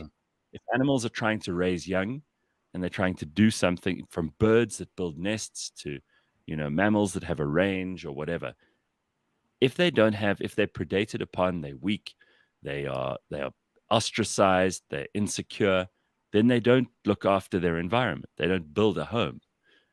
You will see the same is true for human beings. Someone who has no self-respect can't even keep their immediate bedroom or bathroom clean.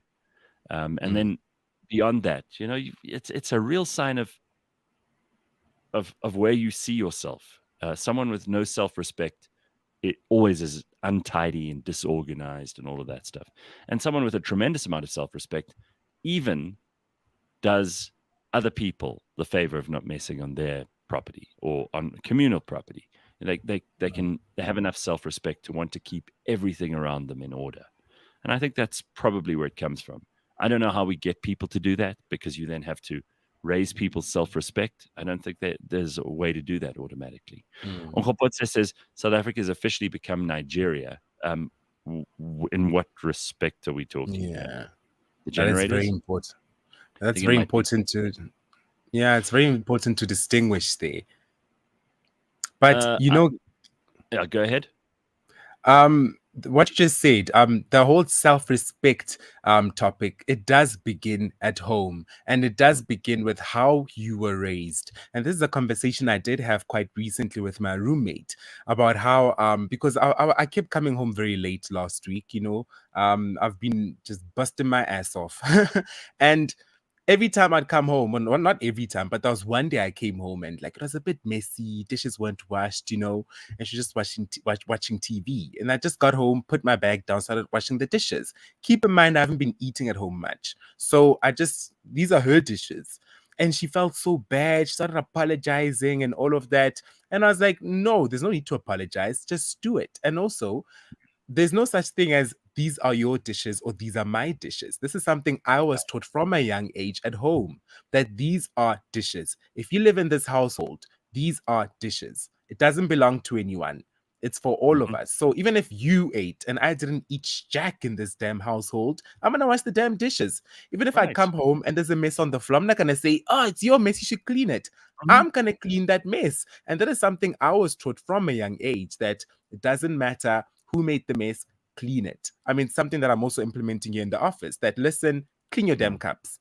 Even if I didn't drink coffee, I'll clean the cups. It's as easy as that. Right. It's as simple as that. And it's something that I think more people in this country should actually reinforce in their kids. I think grown-up people, it's a bit late to change them, but the kids, I think it's something we can teach the kids now. I remember there were big public service campaigns when we were kids to like not litter, and I think children, if they taught properly, will grow up to be exactly the kind of people that those campaigns are trying to create. Once you've been tidy, you don't want to live in a mess anymore. So I think Yes. also, if people have that self-respect I was talking about, and if they're raised properly, like you were saying, Mash, then it's not hard to get them to stop doing things like littering. I mean, that's really not a difficult thing to do. Dear Linda's quite right. Being poor does not equal being dirty. That's Tell the that to those ads with what's her name? That lady who talks like I am. Oh, she's like a Spanish woman, and then they always show the kids with the flies. Trevor Noah made a joke about this. You're talking about Penelope Cruz. Penelope Cruz is always in those UNICEF ads, and then they show the little kid with a fly on his nose, crawling all over his nose. And people are always like, no matter how poor you are, you can just swap that fly off. And being poor doesn't equal being dirty, doesn't equal being infested by flies.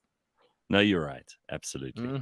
Well, let's talk about something that I have been keen to talk about for a long time, and it's come up a couple of times on the show. In fact, just last week, I received an email from someone who's living very happily overseas and has a completely different take on what Antoinette, who was on with Dr. Hanan last week, had to say. She just came back from Europe, and she decided with her husband and their kids, they are going to go back to South Africa to make a life that they really want. And we had Antoinette on. Lots of people agreed. Lots of people disagreed. And what it boils down to is there is no correct answer here.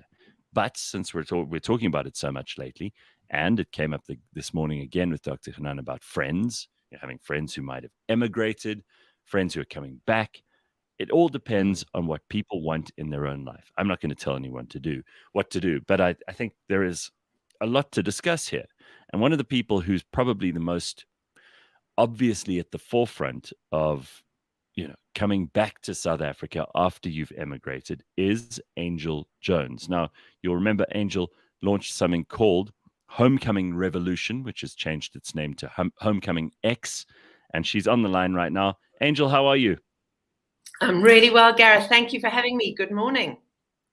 Morning. I always think of you when anyone tells me a story about coming back to South Africa after having emigrated, because a while ago you made this a thing. I mean, before then, people were either going to stick to their guns, move somewhere and never think about South Africa again, or only listen to bad news, or they were the kind of people who were like, we're staying here forever. No matter what happens, we'll switch the lights off kind of attitudes. And black and white, old and young, this is the case for many people in South Africa. A lot of people have left. What I wanted to talk to you about is not necessarily the opinion of whether it's good or bad, what's there, what's here, but to talk a little bit about the skills that we need in this country and the skills that are coming back to South Africa, what kinds of skills we should be attracting. And this is really what your business is now. So where the gaps are and making sense of South Africa on the numbers instead of just talking about emigration or immigration or homecoming. Thank you so much. Yeah, so I mean, it's been a really interesting journey. I mean, we still see people coming back for the same reasons, Gareth: friends and family, sense of purpose and belonging, the weather, all the rest. You know, people often say, well, I'm going. Often when people get abroad, then they realize actually every country has its problems. You know, let me rather have my problems back home, at least be close to friends and family and in the beautiful weather outdoors. But where we really are very excited now about recently attracting venture capital finance for our new merger to become HomecomingEX is that we can now really play a part in actually virtually bringing back the skills. So we used to be really concerned about physical repatriation of bringing everybody back.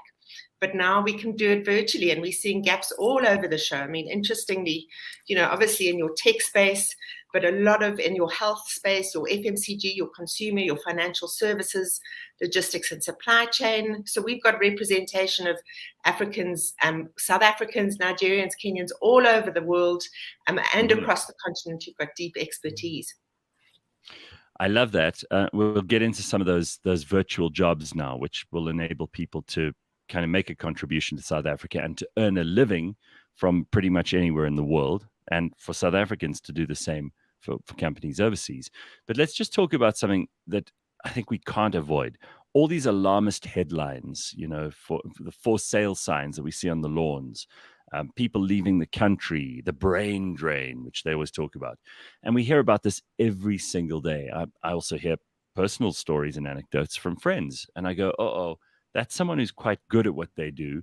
They're leaving us. This is not good for the country. I saw Dion Chang even said that there are signs of worry burnout, you know, when resilience actually becomes an insult because people are tired of being resilient. We're tired of having to make a plan, like Mash and I were discussing earlier about generators.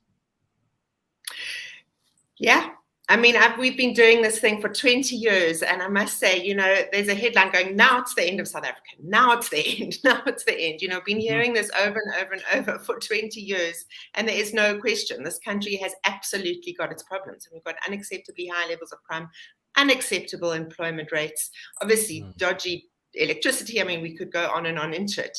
But I think what's exciting about these days, so number one, the headlines will say, you know, huge stats now, people have indicated they want to leave. Indicated is very different to actually leaving, you know. Yes. It's one thing to say I'm going, actually to get everything together to move is one thing. But the other thing very much so is the fact that because now we're in this remote world, you know, there's a new wave of people going, well, you know, I can't get a job here because of such bad unemployment. But South Africa's going to start offering nomad visas, it sounds like. They announced it in April, and we're waiting for it to come through. But it means that people can actually stay, contribute to their own tax base here, and actually do international work too. So as much as we want to bring people back virtually from there to here, there is an opportunity for South Africans to stay put and actually have international exposure from here. So we're really excited about, you know, what's going on. The alarmist headlines are the alarmists who can't walk away from the problems. We actually absolutely acknowledge them head on. But I mean, I've heard this, like now Africa's going down the drain, I think, for 2 decades. Oh, yeah, I'm sick of that story too. You've just got back, though, from Paris and London, where you went to 2 big global conferences. So tell us about those and tell us what people are saying about South Africa there. So the first one was AFSIC in London, which was all about the Africa Investment Conference. And without a doubt, you know, the darlings right now of the African continent are Egypt and West Africa, to some extent East Africa. South Africa is still sitting up there in the top 5, but unfortunately the electricity completely dominated the conversation in London. You know, how could investors bring money in if there's a worry about the infrastructure? There was some chat about the renewables, you know, isn't that making way for it? But it's very clear that we need to have a very strong traditional power source before we can move to renewables. So that is a worry. You know, it was tough questions for South Africa from that point of view. When I went to Paris, it was the world's largest human resource technology conference, which was really, really interesting. For me, what was so fascinating was that it isn't just us experiencing a skills shortage.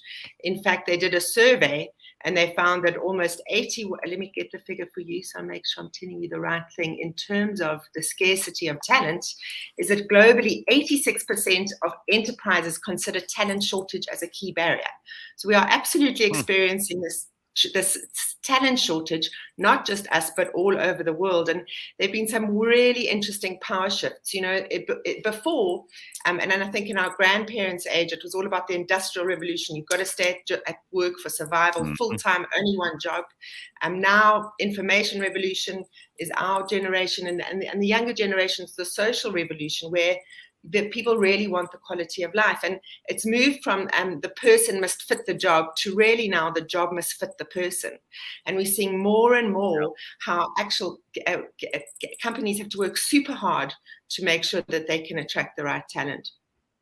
I think another awesome and interesting thing is this idea of the A3 age, obviously the anywhere, anytime, any place work, which means that candidates can absolutely pick and choose where they want to go. And there's this lovely phrase, which I love, is the rise of the portfolio career. So a portfolio career is where experienced candidates can actually have a portfolio of jobs at the same time. So they might work, they might work still full-time, but they might work, I don't know, for Microsoft 3 days a week. On Thursdays, they could be the fractional CTO. Fractional is a phrase where maybe a fintech startup or an edutech startup can have a top chief technology officer in their business every Thursday for a fraction of the cost. So somebody might do that on Thursdays, and then on Fridays, maybe a couple of board roles. So have this portfolio of different roles that more and more, professionals are wanting. Why should they be tied, 24/7 to only one brand? When they themselves want the innovation of being able to join a tech startup, not have the risk of doing it full time. But, and there's this lovely phrase we've now got that the solution to finding scarce talent is sharing scarce talent. So we really want to play this idea. Because Angel, it's true that not just South Africa, but the whole world has got a bit of a skills shortage at the moment. And people we need more people who are very much specialists in a particular area. And then we need those people who can manage those specialists to get the best out of them. I just love the idea of this fractional kind of portfolio work that you're talking about now. But let's just get to, the question that probably a lot of people have. Around all of this, because it can be very controversial, even though it shouldn't have to be. But this great resignation that took place just before COVID and during COVID, has the power shifted from employers to employees now? Can the employee call the shots? I saw lots of people who just refused to go back to work after the whole COVID lockdown situation. They just said, "I'm not going back to the office 5 days a week. It's just not going to happen." And some employers said, "Okay, cool." Yeah, I think that's certainly that the power has shifted. It's the trend, right? So I don't know how it hasn't necessarily hit us properly here in South Africa, and obviously the pendulum hasn't swung too far that way. But certainly employers are working really, really hard at their retention strategy. It's like, oh my gosh, we don't want to lose this candidate. So let's say, you know what, you can do a 4-day week with us, for example, or on Fridays we'll let you go there, or whatever that looks like.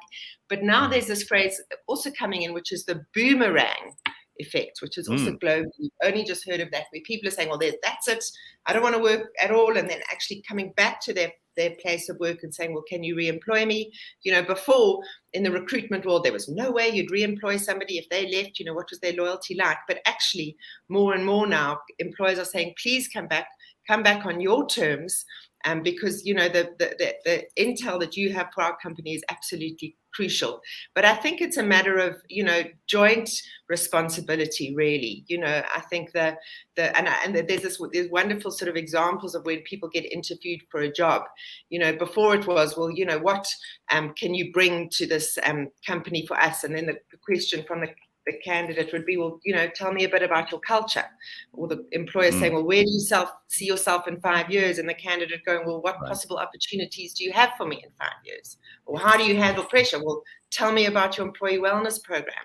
So very much this idea that, you've got to work hand in hand to make sure that the business is molding itself now around where that talent is. Okay, so what do we need more of in South Africa, and what do we offer the world? Let's not be the employer or employee in this situation. What have most of the South Africans who've left South Africa taken away with them in terms of skills?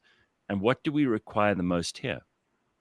So, number one, South Africans have got the most incredible reputation for a really strong work ethic, which is great. You know, across all of the different parts of South Africans, there's this tenacity there, which is, I think we've all grown up learning that you've got to have a very thick skin and keep going. So there's South Africans have got a really, really good reputation. You know, if you can get a South African on board, that's really, really strong.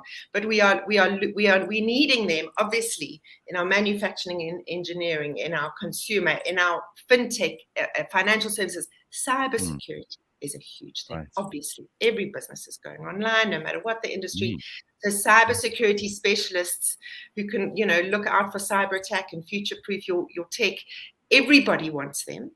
They are come at a massive premium, and somehow South Africans have, you know, are quite good at that and are being trained quite quickly. We're seeing, though, as well, that lots of companies globally are wanting to build resource centers in South Africa where the companies the candidates can still stay here, but be able to do work for them abroad. So lots of your, you know, what is on our side, you know, it's a blessing and a curse, but we have a really, really high, strong youth population, and with the right edutech programs can be developed quite quickly into great tech developers. What they would need, though, is lots of mentorship to be able to make sure that they can deliver in terms of what those requirements are on the job. But it's where we're seeing a lot of foreign direct investment in Africa, which is super exciting. In fact, this continent is attracting more venture capital funding than any other emerging market right now. And that is in your business-to-business software as a service play. So it starts in financial fintech. It has to be, because, you know, every business has to be able to transact online. But then we're seeing fascinating stuff in agritech, edutech, solar tech. So it's this leapfrog ability to get to the last mile, as they call it, sort of the rural KZN, to ensure that that spaza shop owner has got a little app where he or she can order, you know, even 5 boxes of Omo on this e-commerce app, just for that sale of his day, who he can then distribute. Seeing fascinating, you know, e-commerce plays that will deal even with your last mile retailer. Mash, you got anything you want to ask? Because I also want to know about the executive level jobs. I mean, are there lots of businesses that are looking for? Somebody said to me on Thursday that we mustn't forget that almost all of big business in South Africa is now foreign owned. You know, they're these multinational corporations. You know, you've got these big insurance businesses, banks. A lot of them have international ownership or international partners. And I suppose that's a consequence of the world becoming more connected. You know, businesses' headquarters might be in New York or London or Joburg or Mauritius or Hong Kong. So everything's changed now. It means that there's less kind of local control than there might have been 10, 20 years ago. But is that a good or a bad thing for people who are in managing businesses or in the executive level of jobs? So I think to an extent it's a good thing, because with your multinational showing confidence here, there is investment, there is growth, but there are strong localization laws. I mean, it's not just here in you know, South Africa, but across the continent, that you cannot have a foreign pale male at the top for too long. You have to absolutely make sure that you've got those local people who are in those executive positions. And that's where we are playing a big part. I mean, we specialize in executives. We specialize in people who, you know, really had that experience on the ground, built the factories or run the shops and really understand it. They've got the global perspective as well. So they understand the nuances of their community back home, but also understand how it's done all over the world. And we're seeing really great demand from our clients. Also, big play from nonprofits, which is interestingly, you know, the big nonprofits are coming in, funded by the Gates Foundation or USAID, and it's gone are the days where getting a nonprofit role is sort of, you know, you've got to, you know, reduce your salary and, you know, got to think that it's not a top role. Nonprofits are paying proper market-related salaries these days, and getting those best people in who maybe come from corporate to roll out the different programs. But we're seeing it really across all of the different industries. A lot of your private equity and venture capital companies coming here looking for the opportunities, needing some top people sitting on their board, seeing where it's been done, because business, we know in South Africa is not the same as all over. You've got to know those different shifts, and people also, the demand is for your CEO role, but then huge in sales, as we can understand, obviously, and growth and expansion. Second most wanted, obviously, is your tech and marketing. Interestingly, we had an interesting speech from somebody in London who said, there's no problem with a lot of the South African companies. They really, the startups, they're really good ideas. One of their biggest problems is they can't get their marketing right, and if we think it actually, if we had budgets and more confidence to really tell our stories, there's no reason why we can't have more of those global players that start here. All right, so Angel, this is a good question from John. He says, who is actually leaving South Africa? I'd like to know the numbers by race, because who has created this good work ethic as South Africans are known for exactly? But I think what he also wants to know is there's a lot of bullshit in, the numbers that people tell us. They're like, oh no, but it's so many university graduates, black and white, for example. Like, who's leaving? Because we know what happened immediately after 1994. Do we have those numbers? Yeah, no, we don't. I wish we did. Every time I get asked that, I want to just be able to spurt them out. So there's not enough counting. Home affairs don't count it. Nobody really knows. You sort of look at trends from who's leaving the schools, or where, who's selling houses, and the different property companies. It's definitely not just white South Africans, and it hasn't been for a while. Lots and lots of your people of color from different parts of South Africa are moving, mostly from your urban. Those are the people who have got the means and resources to actually go. We don't necessarily, we say to them, if you've got the opportunity, go and have a look-see, get your skills and come back. But I think that, certainly where we're seeing those people who are getting roles easily, they have been lucky enough to have a good tertiary education. They might have come out of the Model C schools as well, and some of the private schools. And it's interesting, I think, that we, across all the different races, don't take it for granted. If there is an international opportunity, so you put your head down and you work as hard as you can. But I mean, at the same time, somebody here, and I think it's for all over the world. So you wouldn't really, want to take a job if you've got a university degree for cleaning the floors in a restaurant, but you might find yourself abroad and you get that opportunity and you want to say, well, let me do that for 6 months because, that's something that'll get me somewhere. So your attitudes can change, I think, in different parts of the world, but it's the same anyway. An English person in England wouldn't want to clean the floors as their first job, but a foreigner coming in will absolutely take that up. So yes, John, I wish I could give you more clear stats. There's a steady flow of people wanting to go. When the electricity goes off badly, a huge spike in sentiment of wanting to leave, whether that translates of actually wanting to leave. But it is a problem. We are experiencing a physical brain drain. There is no question. Angel, I actually have a friend. There's someone I know who is actually working 2 jobs at the moment, and he decided to take another job simply because his main job, they started working from home during COVID.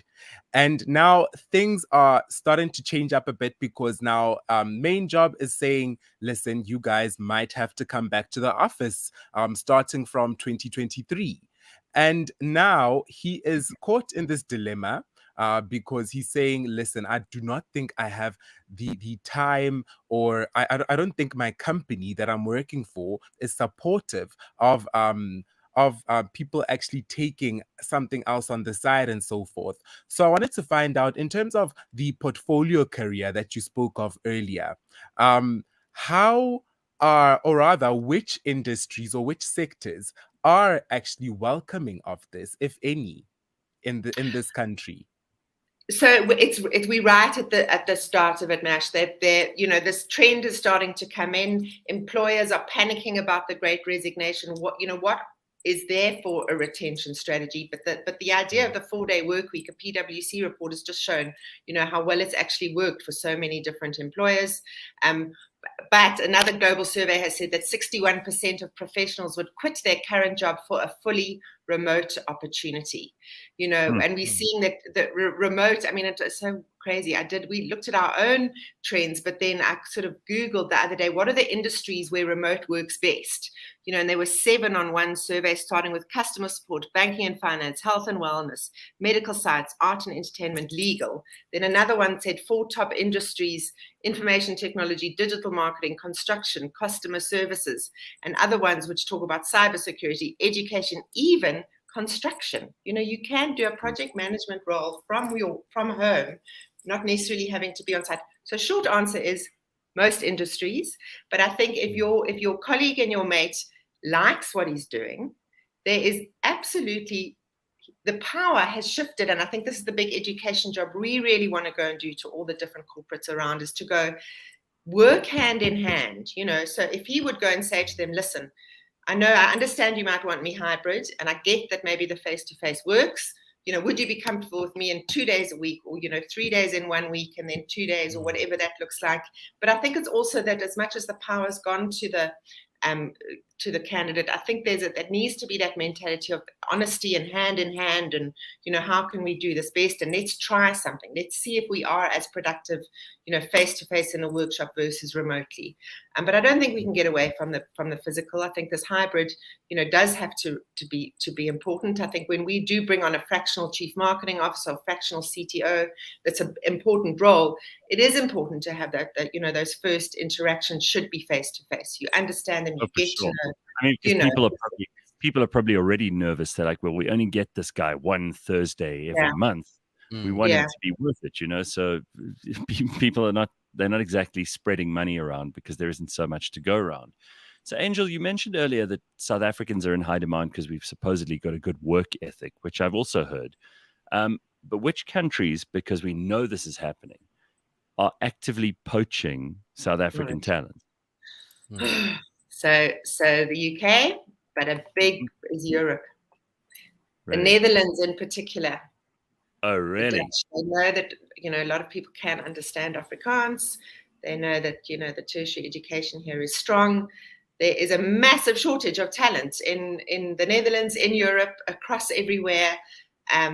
So there's that big trend towards, how do we secure this talent? But the good thing is that they want to secure it remotely. So they're not telling everybody to pack up their bags and move. They're saying, well, work for us, but from home. So you can still, we still keep our people in our tax base, as it were.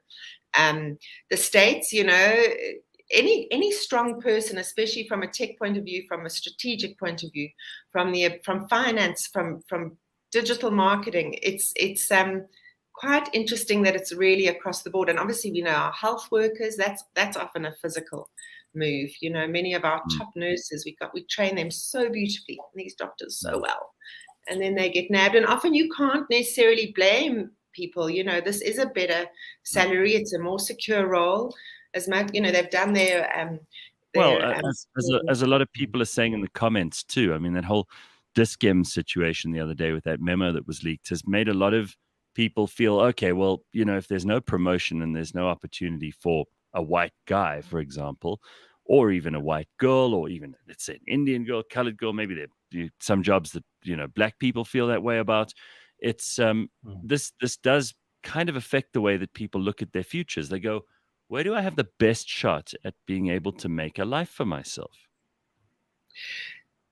So where we're very excited is this idea of the digital nomad visa, that, even foreigners can be here and work from here internationally, and that what are the opportunities for South Africans to stay put and still get that global experience and earn, whether it's pounds or dollars, and where does that work and where do they bring it in, and all the sort of legalities of being able to, have a portfolio career and who your different employers. So it sounds crazy, but the pandemic, thank goodness, pulled us kicking and screaming into this idea of remote work. I'm very encouraged by it, because it means not just can I tap into, Craig Bond's brain, the ex-CEO of Barclays Africa living in England, but also top people here, like a top cybersecurity guy who's off the charts, does not necessarily have to move to Silicon Valley. He can stay put here and still go and, to his local restaurant and, use his local car mechanic here, but do work internationally. So I think we've got to trust it. It's a good thing. I think, the idea of having to leave physically, I don't think is as much a concern necessarily. I think, if you look at our private schooling, for example, and our education system in the public sector is absolutely horrific. We know this. It's a massive problem, although many Model C schools are definitely getting it right. But the quality of education of the independent schools outperforms a lot of those internationally, and you can, and people are realizing, actually, I can, keep my kids here. I get the top schools if I can afford it for like literally a third of the price, if not a quarter of the price that I would get it for internationally. And I mean, it's the weather and it's the people. And I still have it. When I was living in London for 7 years, I always talk about I was a little bit happy and a little bit sad. Very predictable life. At home, I'm very happy and I'm very sad. And it's this big, huge heartbeat of a life, and the people and the yes. And people look at each other in the eye and they call it. And there's this kind of, not cowboy country, but it's kind of, let's make it happen. There's not all this, doesn't feel very bureaucratic and red tape. There's still, despite our maddening problems, there's this sense of, energy and let's get things done and, make it happen. That's convinced me. Go ahead, Mash. Yes. Okay, last question from me, Angel.